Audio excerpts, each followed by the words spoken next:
advise the opinions and views of the hosts and guests do not reflect those of the station.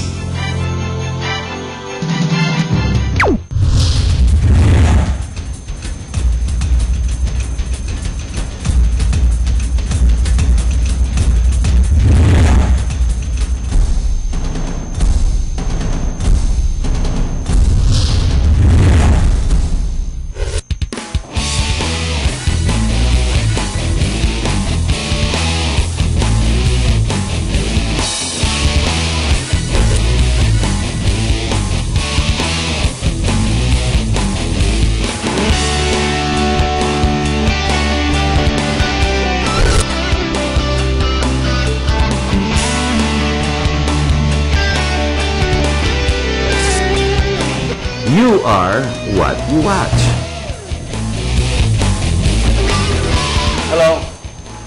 Hello, my name's Harry Tambuatco and welcome to our program. Okay, as soon as we lower that sound, there we go. Magandang gabi po sa inyo lahat. Ako po si Harry Tambuatco at maraming salamat. Stay tuned, we have a good show for you. But as we open, I always like to give a short commentary. Ano po nangyayari itong linggo nito? Nako, ang karnabal po, hindi na talaga umalis. Naiwan na, narito na. Buti na lang, walang namamatay pa. Hindi gayang aksidente nakita natin last week dun sa isang karnabal. Ladies and gentlemen, as this circus stays, we have a lot of issues that seem to keep perpetuating itself. We have what they call a constitutional crisis, says one, but to another, it's just relegated to be, so it's no big deal. We're gonna work issues out. You've got two powerful figures, the sitting president and the former president. Right there on the spot on center stage are what we call the Supreme Court. Now, of course, we have the officers of the court that step down, called the Department of Justice. And, of course, the independent COMELEC. The problem is everybody's using the rule of law, but the interpretations keep fighting one another. Where are they going? Let's not forget, just about a month ago, we had issues with the MILF, and all these groups in the South, wherein the government supposedly gave them $5 million and another 31 pending. Now, there are other issues. The very same survey group that says that Pinoy is garnering all the satisfaction ratings is the very same survey group that says ang mahirap tumaas. So, ibig sabihin nun, lumakas ang korupsyon. Baliktad data, di ba? Kung walang korap, walang mahirap. Eh, paano kung tumaas ang mahirap, di maraming korap? Alam mo, it's all mind-boggling. And you and I, sitting on the sidelines, sitting there, we watch. Even our leaders today, everyone is perplexed. In Congress, they sit back, they debate the issues. They do what they can, but don't forget, the power and the authority that is vested in each and every one of our leaders are not necessarily absolute. And he who takes that to be absolute becomes problematic because absolute power can corrupt absolutely. Now, what is lacking in this whole scenario? We would like to tackle that issue in this program. It's called morality, values. Sino po talaga ang Pilipino? Ano ang tama? Ano ang tama hindi lang kasi sa batas at hindi lang kasi sa galing ng profesyon? Let's find out and discuss these issues closer. We've got a terrific guest for this topic. A man of the church who lives by it, whose advocacy in life and profession and passion is all with the church first and foremost. He's also a former legislator, definitely a politician, a body politic at heart, and who's willing to always want to serve the country and his people. He has also been a former TV host right here on GNN. Yes. But instead of me introducing him, our co-host, Dr. John Tiope. John, why don't you introduce our guest? Okay, great day mga kaibigan. Nasabi nga ni Harry, napakagulo na nangyayari sa ating karnaval, sa ating bayan. At pag nakita nga natin ang puntong yan, ay napakarami ng mga spekulasyon. You know, in terms of so many speculations and so many theories that is happening right now in this country, as Harry mentioned, morality, values, and as an introduction to the guests that he mentioned about our guest for today is really an authority pertaining to what? Morality and values. Naging congressman po. At pag sinabing congressman, pinaglalaban ng integridad. Ang mga Smart Magazine nung araw, kung inyong maalala, talagang sinusugod niya ang lahat ng mga smart magazine na yan, ng mga publisher na yan. At even, I remember, Da Vinci Code, sinugod niya ang MTRCB. Siguro meron na kayong idea kung sino ang ating congressman. Siya po ay bishop ng Metropolitan Bible Baptist Church at ang salukuyang head ng Bible Believers for Morality and Democracy. He was a two-time congressman and councilor in Manila. So siguro, wag tayo nga atras, pinapakilala ko sa inyo ang ating Bishop Benny Abante. Ganda ng introduction mo. Thank you, Ari. Thank you, John, for inviting me here. No? At sana magiging very lively discussion natin. With a person like you, it cannot help but be lively. No, because maganda yung mga issues mo eh. The base of your issues and your contentions, I'm sure even your comments and criticisms, will be based on the very strong morality and values that you always have been carrying. Yes. That's why you're called Bishop. Correct me if I'm wrong. Well, alam mo, gusto ko sanang simulan na sige po. I'm not trying to be yung holier than thou attitude dito, no? Yung pang parang tricycle ako. Parang tricycle, no?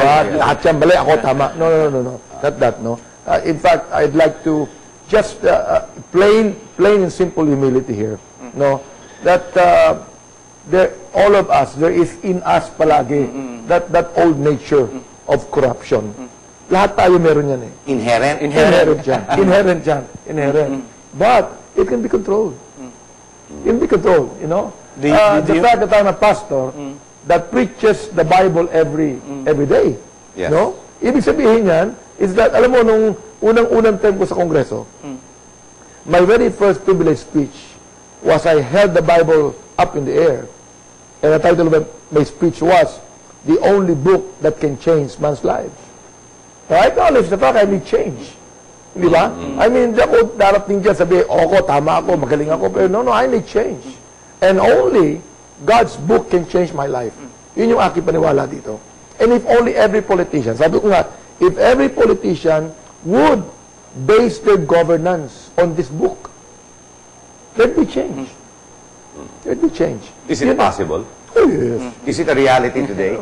It is a reality to many. I mean, alam mo, marami na ako nakita kahit yung mga politicians doon sa Amerika. For example, like Abraham Lincoln. The greatest president U.S. Ever had, no? Based his governance in the Bible. Kaya nga lang, after 3 years, he was assassinated. Yet, don't you know that the very reason why he abolished slavery is what the Bible says? He followed the rules. Yes, he followed the rules. The reason why he believed that democracy is of the people, followed by the people, is what? It's what the book says. Is it possible, because the general perception, based on media and what has succeeded, public opinion states that governors, mayors, the executive, together with the legislative, and now the judiciary, all three pillars, all independent of each other, are corrupted? This is general perception. Correct me if I'm wrong. Yeah, that's right. I need not... Very correct. Pero alam mo, ang iniisip ko dito ganito, I don't know if public perception ever conceived this, no? Noong araw, we believe in absolutes. We believe that there is such a thing as absolute ethics. Moral ethics. Today, tinanggal na yung absolute na yan. Ang pumalit niyan is situational ethics. Okay? I mean, kapag nagbago itong trend na ito, dito na ako. Case to case. Case to case basis. That even our laws are no longer based on purely absolute Ethics, principles, but situational ethics. For example, like tinanggal natin yung death penalty. Ako, I am pro-life. I am pro-life. But I don't think that you ought to remove the only law that is deterrent to crime, and that's the death penalty. Pero Bishop, time evolves. At ang pangyayari nung nakaraan ay nagbabago eh. Yun nga. But, listen, sin does not change. Crimes don't change. Sin evolves. Old nature doesn't change. It evolves to much more worse. Kaya nga. Much more worse. Buti kung it evolves na magiging mas maganda ang buhay, pero hindi. It mutates. It mutates. So, it deteriorates. It retrogresses. But when you say case to case, Bishop, does not that equate to the same words, interest? case to case, whatever interests are at heart or at present or right there, then it will change to that specific case. So what we do is Can we you keep be more? changing. Can you be more specific about saying it's vested interest? Yes, there you go. There you go. I forgot the first word. You have it right there. Di ba? Parang ganun eh. Then, if that happens, then we lose, for example, the Constitution, the law of the land. You know, sure, it's not written in stone. It's created by man. But the problem is, when it starts to go out of the law. Because vested interests, like you say, are at play. Di ba? And, alam mo, bilog ang mundo eh. Up ka ngayon. Ingat ka. Baka susunod na araw, down ka. Alam mo, ang Diyos marunong eh. That's why we were born young, getting old. Sana we were born old and getting younger. That's what we were saying before the show. Di ba, as we're getting older sana, bumabata katawan natin, we're getting stronger. Hindi. As we get older, the mind generates more wisdom. And we become more passive. Pero ito, Bishop, you say it's inherent. Corruption is inherent. Therefore, we accept that ang gobyerno immoral na talaga. Wala na talagang moral sa pamahalaan. Let's talk about morality, Bishop. Well, Your points of view. There must first be an acceptance of our own errors before we could be able to change it. No? Because, look, kung walang acceptance to na nagkakamali ako, how can you change? I mean, kapag, sabi nga nung isang advertisement, no, kapag ito palagi sinasabi ng matatanda, yan ang ginagawa ng bata. Hindi lamang yan, kundi pag ito palagi ang ginagawa at wala nagko-correct na mali yan, magiging tama yan. Yun ang nagiging problema. Yun. ang magiging tama ang yan. problema- For example, like corruption. Bishop, pag ang problema, pag may magko-correct, susuhulan ka agad ng pera eh. Yun. Sige, diretsuhin mo ba? Mag-file Mag-file ka ng impeachment. Sige, ito, huwag ka na mag-file. Correct. Ito yun. Rejection. Oh! Until proven. Ibig sabihin, today, morality has a price tag. So what Nakakalungkot. Bishop, ikaw, you're a man in, you have to abide by the Constitution. You work within the law, you're a legislator. You're a public leader, you've had a mandate. You also are a pastor. What's happened to our moralities? What's happened to us? I'm so glad that you said about you work within the law. You know, a lot of people work around the law. They go around the law. yeah. Okay. Well, the thing is this. Siguro ko lang kailangan we ought to go back to the basics. Okay? Basic. Number one, respect. Our own reverence to God. No? Kapag nawawala na yung reverence sa Diyos, wala ang respect sa tao eh. Pero Bishop, how could be... Wala. Paano babalik yung respetong yan kung sa mass media, mga napapanood natin, wala na yatang konteksto ng takot sa Diyos sa mga pelikula, mga palabas. Tama yun. And there's only one answer to that. Commercialization. Nakukondisyon yung mga tao sa mga palabas. For example, like, kahit yung kahit Commercialization, the idiotization of the masses. kahit yung laban ni Pacquiao sa Manny Marquez, for example. Ito, I'll give you an example. When Bob Arum was interviewed, what was the answer? Well, the people needs entertainment. So, ibig mong sabihin, papaduguin mo yung mukha ng tao for entertainment? Oh, I'm so glad you brought that up because I have although I do respect Manny Pacquiao in his sportsmanship, you know, he was very humble in his press con this morning at the Midas Hotel. He too was a bit dismayed about his winnings. But what I don't understand is today's sportsmanship. Saksakay mo, banatan mo, paduguin mo yung mga... My God, what's happened 2,000 years later? We're Catholics. Listen to us talking. We're gladiators. We're back to the Roman times. Tama. That's very correct. I hate to say it. Ang nakakatuwa dito, Harry, yung mga pay-per-view, ginanap sa mga Roman Catholic Church. Even si Father, sige, suntukin mo. But is that sportsmanship? Gusto mo makita yung dugo. Kita mo, bumutok na yung mata. Isa pa yung mata para lumabas yung mata. Awa, ano ba naman? Pero hindi lang yan. It's not pure entertainment, no? In view of violence. But it is the betting thing. I didn't even think of that. Yung betting dito. I didn't even look at that. You know, I was told you talk about any kind of sports, betting is always there. The basis of any sport right now is what? Money. Pera. Betting. Ilan na nanalo Pilipino for Pacquiao? Ayun, You know, I mean, look, do we really treat the man a hero? Do we really acknowledge that the man that he has given honor to our country? Or Manok lang natin yan. Ayan. Manok natin yun eh. Kailangan alagaan natin yung manok natin. Himasin natin yan. Di ba? Ang nakakalungkot dito, Harry, Congressman, yung mga politiko sumasakay sa popularidad ni Manny Pacquiao. Kung sino mataas na kamay ni Manny Pacquiao at tumabi sa picture, talagang tinatangkilik ng mga tao. So nawawala na yung konsepto ng pag pinili mo yung kandidato dahil may kaalaman siya, may karunungan, kundi na-endorse lamang ng isang boxing champion na sinasabi natin. We have nothing against Manny Pacquiao, pero yung mentalidad ng tao ay hindi na tinitignan yung kakayahanan ng politiko. Ito, matanong ko sa iyo, Congressman, paano ka magkakaroon ng moralidad sa pamahalaan kung ilan sa mga congressman at ang ilan sa mga senador na niya bought their way to the position? Binili ka nilang posisyon. When I ran in Congress, I'm so glad you raised it up. When I ran in Congress in my district, you remember that in my district, Mike Jimenez was the congressman. Remember? That's right. He was the congressman. Bili ko nanalo ko, daming pera nun. And he bought himself to power. He did. Okay. Now, when I won, I changed that. Wala akong pera Wala akong pera I mean, when I won, I did not even spend 1/50th of what he spent. But I won. Ibig sabihin, we still have good number of people in this country that would look at the competence of a man. He would look at the integrity of a man. Not only on the money. Pero nakakalungkot ito, nagbabalik uli yung ganung mga bagay. Wala yung integridad, respectability, competence, dunong, dangal. Which it are all fruits of moral value. Mas nakakatakot, Congressman, ng 2010 election. Wholesale ang bilihan. Pagpasok ng balota, congratulations ang labas I like to put that, all those points that you gave out, which is basically the equalization or what you call morality. All those, competence is such a big issue today. Yes. Malaking bagay. Integrity, without question, di ba?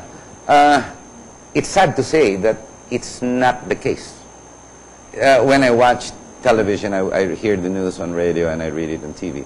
It's very difficult. The integrity of the mainstream media seems to be faltering with the reality of what we are experiencing. It's averse to the reality of what we read, hear, and read about.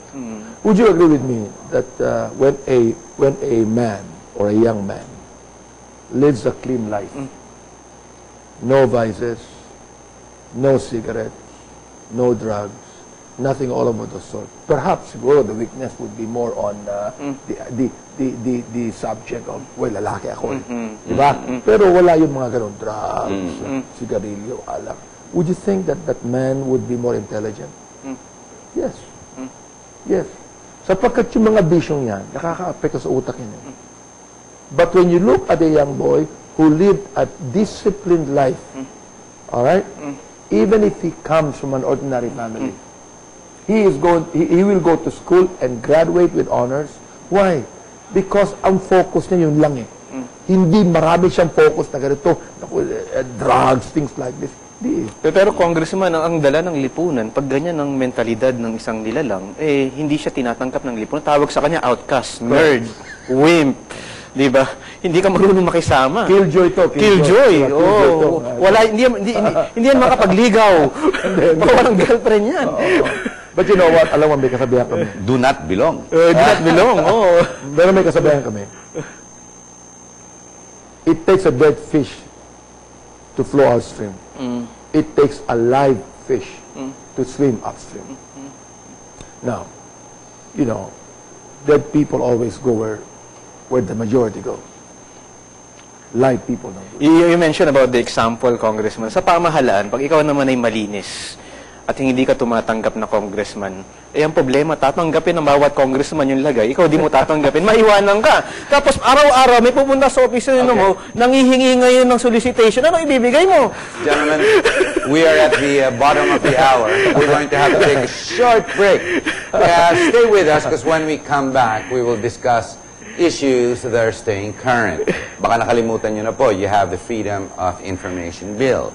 You've got the pending RH bill. You even have what you call all these hullabaloo and the problems in the South that continue to be a problem towards security. There are so many issues. We'll try to discuss them in the next episode together with our special guests. So stay tuned. We'll be right back.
We're back. Great day, mga kaibigan.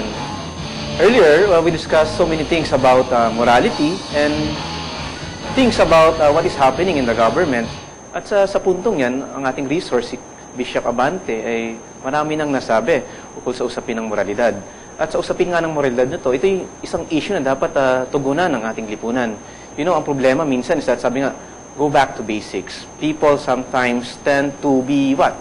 Greedy. Tend to be what? Masyado ng mga sakim sa buhay. At siguro, ang pagiging sakim ay kawalan ng moralidad. Siguro, sa Congress, na ating guest ay congressman, ay marami ng mga issues na napag-usapan sa usapin ng moralidad. At ang problema yata, yung mga congressman ay ayaw yatang pag-usapan ang moralidad pagdating sa floor o ang usapin ng ethics na sinasabi natin. You know, everything in this country, let's go back to basics. Siguro kung yung bawat Pilipino ay may akmang moralidad at values at etiko na sinasabi, siguro walang problema ang ating bayan. At ang pending na tanungan natin kanina meron pa bang moralidad sa ating pamahalaan? At maraming issue ang nangyayari sa Kongreso na nakalimutan na rin pag-usapan ng ating mga congressman na may aspeto at tugon sa usapin ng moralidad. Siguro, ituloy natin ang ating usapan. Congressman, Harry, anong masasabi mo doon sa issue? Usually magtagalog si Dr. Chope, no? Kasi pag ako magtagalog, nabubulo na hindi lang. Ikaw, magaling ka managalog, magaling ka rin mag-English, Ako, nabubulo ako pag tuloy-tuloy, maayos na. Pero tama siya si Dr. Chope. Ano magandang, how do we update ourselves with the issues? For example, let's start with the Freedom of Information Bill, as we let go on the first part. Where is that going? Because after all, you put a lot of effort in that thing. Time. Well, let me just tell a story about what happened in 14 Congress. Sige pa. Ganito yan because I was the sponsor of the bill, being the chairman of the Committee on Public Information. So I took the bill and studied it and everything, and I was told that even before my time, yung mga previous congresses ay napag-usapan na ito. So maganda naman sa aking panahon, sapagkat pinag-usapan yan, dumaan ng committee hearing yan, naging maganda yung plano dyan, talagang binigyan ng final draft yan. Pagkatapos yan, in-approve namin yung third reading, ay in-approve din naman ng Senado yung third reading. So nagkaroon by camera conference. Ang counterpart ko dyan si Alan Cayetano. Okay, so we talked and everything, at pinapaso yan ng mga researchers natin, ng mga legal officers. Fine, ang ganda ng batas, ang ganda ng bill. Alright? So, approved in the bicameral conference, ratified by the Senate. Tapos na dapat Tapos na, diba? Pirma na. Okay. Dumating doon sa Kongreso, sa House. Alright? So, ito nabutuhan na ito. The fact is this, Hari, dyan, more than 190 congressmen signed in support of the So, bill. Republic Acting dapat yan. Presidente na lang. Okay, ratification na lang kailangan. ratification. Okay. So, I was called doon sa a room na majority floor leader. Sanabi sa akin, okay, we will approve, we will ratify the bill. Tuwan-tuwa ako, no? Sabi ko, it takes 2 minutes, tapos na yan. Sabi ko, no, ratify the bill. Araw na, 2 araw na lang, mag-a-adjourn na. Mag-a-adjourn na kayo. Mag-a-adjourn na. So, okay. So, anong problema? Well, ganitong gawin natin, Basta you just make a manifestation. Sabi ng speaker, what manifestation? That the bill does not have any retroactive effect. Okay? The freedom of information. Isip ako. Ibig sabihin, pag na-approve itong bill na to, only the current and the future leaders will be investigated. But not the past ones. No? Whatever things they did. No? Sabi ko, hindi pwede ito. Pero anyway, a manifestation does not have any bearing in law. Di ba?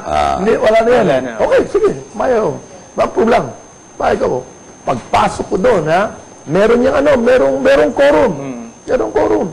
Di suspended muna. Alright? Suspend. Why? Para mag-alisan ng konti yung mga congressman. Para mawala yung quorum.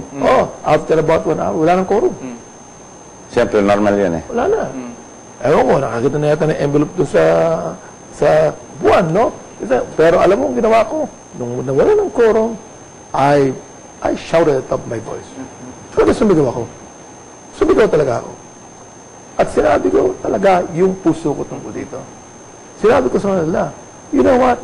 if you have no skeletons in your closet, why would you be afraid of this bill? Sabi ko, this is the only bill, if passed into law, is the missing link in the fight against corruption. It's called accountability. Correct. Yeah. Correct. Okay.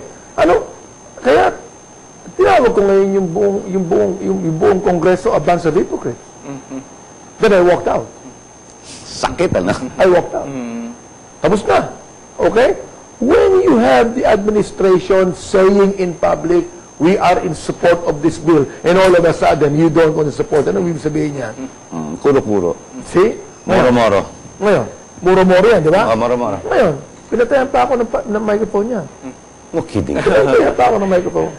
Kaming dalawa nakatayo yung TG Kingo na ron eh. Eh, lalakas ng mga boys namin. You know, TG. Yes. Pinatayan kami ng microphone. Alright? Ayop, ano, So, wala nangyari. Sabi ko, alam mo, sabi nila today, ngayong 15th Congress, we would like to really address corruption by approving the Whistleblowers Act. Maganda, di ba? Because I was also co-author of the Whistleblowers Act, no? In the past Congress. Pero look, if you do not have easy access to information, what is the Whistleblowers Act for? It's useless. It's useless. Correct. Look, nagkaroon ng hearing sa Senado. O ang iba dyan, puro mga grandstanding lang. Okay? Hearing na babao ng general, city bill, lahat ng mga yan. Okay. Meron ba na charge in court? Wala. Why? Correct. Because there is no easy access to information. That's the problem. And sabi ko, this is no longer a Congress fight, nor the executive fight. No, this is now the people's fight, because the Constitution itself, the Bill of Rights, is the only provisions of law in our Constitution that is basic towards the Filipino people. Bishop, I don't understand this.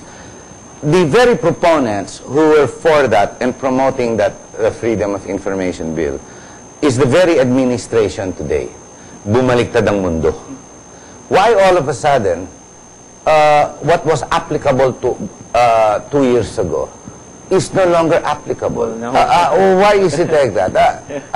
Ano yan, di ba, double jeopardy, or what do you call it, two-faced? What do you call that, di ba? I mean, what applies to you cannot apply to me. Yung parang ganon, you know? Well, it doesn't make sense. Ako, naniniwala pa rin ako sa sincerity ng ating Pangulo to have that bill become a law. But he was very for it when he was in the Senate. He promoted it. But that was one of his campaign plans. Exactly. Plan, yeah, Right. tama. But now all of a sudden, let's restrict it. Let's not put it in the agenda. Delay it. Until now, it's still being shelved. Sino kaya yung mga masasagasaan? Well, ganito yan. Marami. Nabalitaan ko na there are 15 versions of the bill filed in Congress today. At yung pagka minsan binibilog yung ulo ng mga Pilipino na, aba, marami palang versions ng bill. Okay to? Hindi okay yan. Because the other version of that bill is only meant to delay the passage of the bill itself. Pero the bill is already passed. Di ba? Nandiyan eh. Implementation na lang eh. Hindi, the bill is not law yet. Hindi pa ratified. Hindi pa ratified eh. Pero the thing is this, no? Ano pa ang pwede mong baguhin dyan? Wala na eh.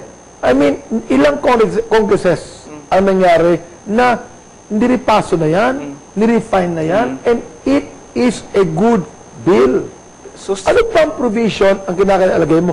Ano pang version ang dapat mong ilagay dyan? It's going back to what we discussed in the first episode, the first part. Case to case. Case to case. President, let's go to the RH bill. Let's move on. Moving on. Kasi wala mangyayari talagang standstill yan eh. Case to case. Now, we are rationalizing what we said in the first part. Let's go to the RH bill. Where is that going? Well, of course, That's also cause for frustration. I've always been against it. No? Yes, you've always. First, ano yan eh? 13 and 14 Congress, I've always stood against it.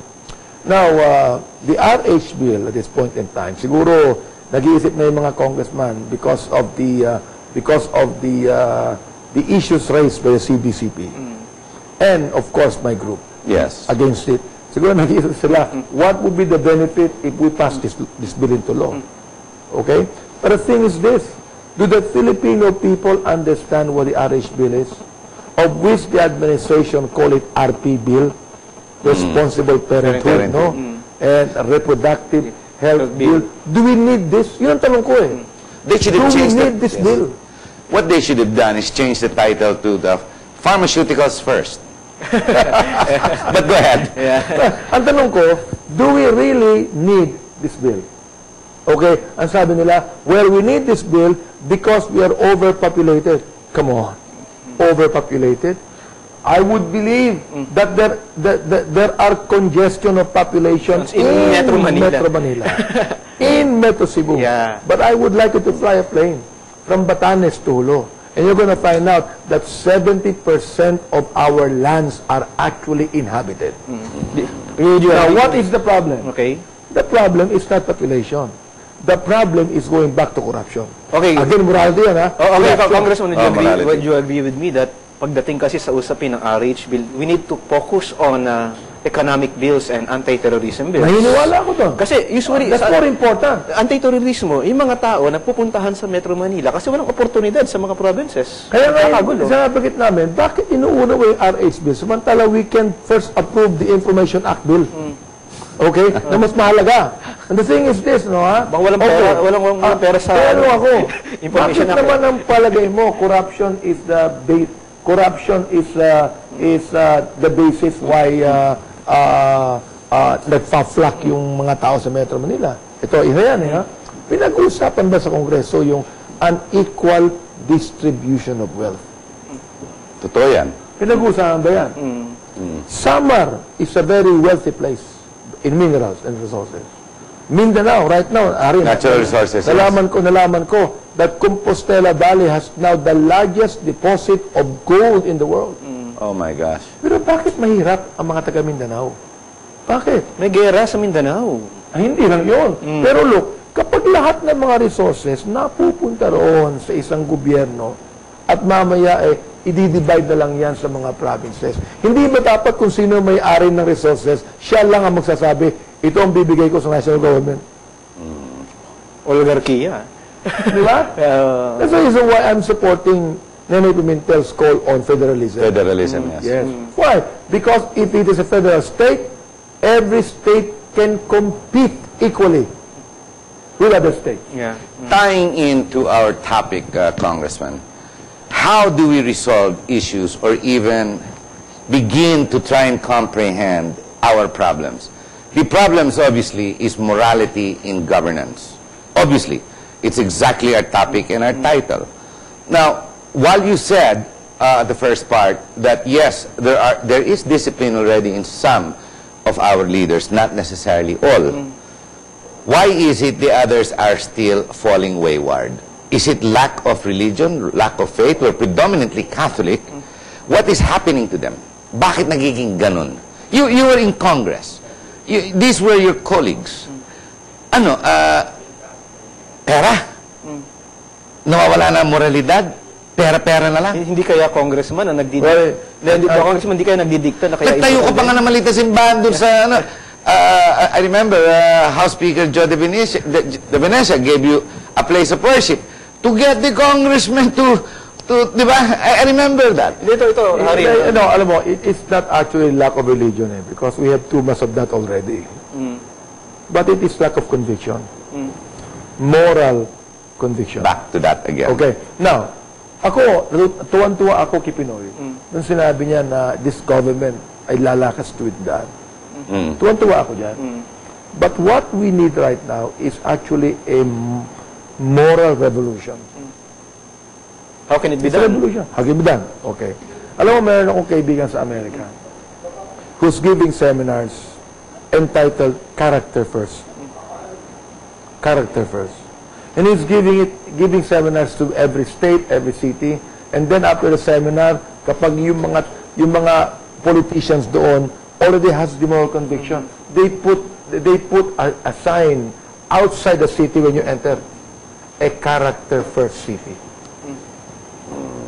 A Character First city. Pero, Congressman... Now, kung halimbawa, doon sa Amerika, very modern, very western, very liberal, nakakita ka ng mga towns and cities doon.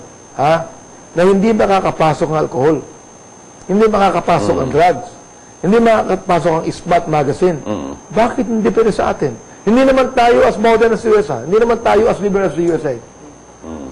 Pero dito sa ating bansa, lahat ng town, lahat ng city, gusto magkaroon ng casino, gusto magkaroon ng STL, gusto magkaroon ng basta't na pagkakakitaan. And what I'm thinking right now is this: the whole government, the whole institution, whether it be business, the academy, and government, even religion, is based on what? Money. Pero Congressman, nakakalungkot kasi when you go to the local government, even, kasi ang tao na mismo ang nagdidikta kung bakit nagiging immoral ang politiko. Pagdating ng halalan, hindi kita iboboto kung hindi ka magbibigay ng pera. Lalapitan ng politiko, araw-araw gagawing trabaho. Linggo-linggo na lang, hihingi ng gamot, pagkain, kabuhayan, showcase, everything. Kumbaga, umasa sa politiko ang lahat ng tao. So, si politician, what would you do? Saan niya babawiin yung pera? Gentlemen, alam mo, time goes so fast pag tayong tatlo nagsasama-sama, nagtatalakayan. I mean, I'm just sitting and listening, and time has passed us by. We're at the top of the hour. But right before we end the show, we have Bishop Congressman Benny Abante. Your message to our viewers, sir. Well, unang-una, thank you, Harry and John, for inviting me here, and thank you for being able to just relate and articulate on what I believe to be what our country needs, you know. And I'm not just saying, hey, is this Benny Abante? I'm always right. No, I also need some changes in my life. You know? And I know that those changes can only come when I begin to have the moral conviction for change. When I begin to realize that, hey, I need change as a leader so that those who are following me will also change. Bakit tumatanggap ng pera mahirap? Because the politicians taught them to be that. Okay? Bakit merong korupsyon sa baba? Sapagkat mas malaki ang korupsyon sa itaas.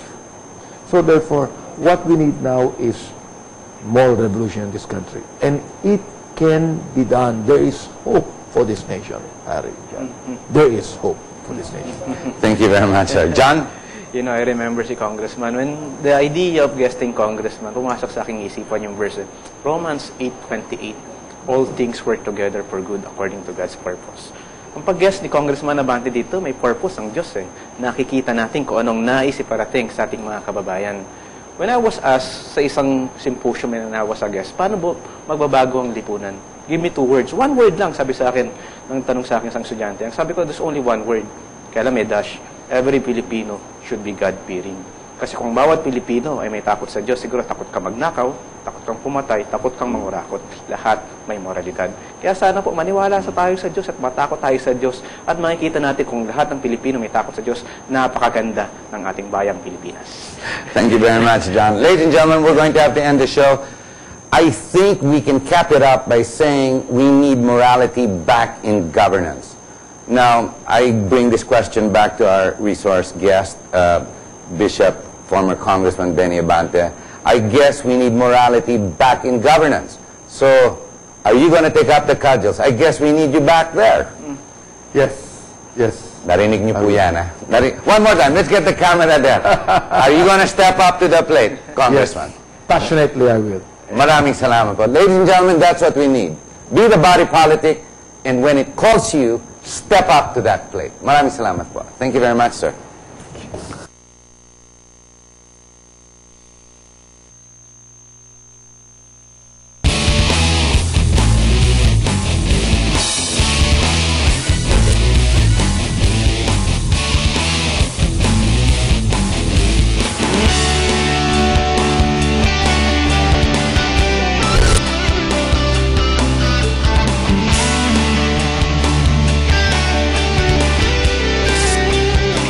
You are what you watch.